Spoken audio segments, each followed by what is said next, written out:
Welcome to the Banker Lamp. Please enjoy the video. In this video, I will explain how to get Blossomdance tickets in Monster Hunter World.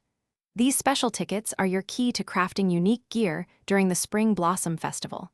You'll primarily earn them by completing specific event quests available only during this festive period.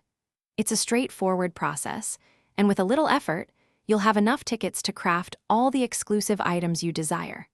Let's dive into the details of which quests to focus on. To efficiently gather Blossomdance tickets, your main focus should be on the event quest titled Greeting the Gluttons.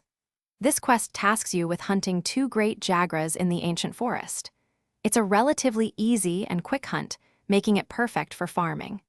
Each successful completion of Greeting the Gluttons will usually reward you with 1 Blossomdance ticket, so repeat it as many times as needed. Once you start collecting Blossomdance tickets, you'll want to know how many you need.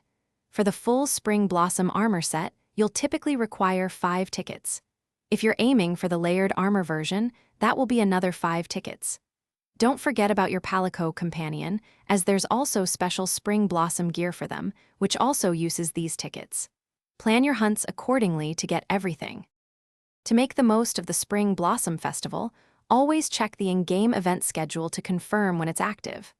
While farming tickets, remember to also complete your daily limited bounties, as these often provide additional useful items and sometimes even extra tickets. The festival is a fantastic time to enjoy the unique gathering hub and interact with other hunters. Happy hunting and enjoy your new gear. Thanks for watching. If this was helpful, leave a like and consider subscribing. See you next time.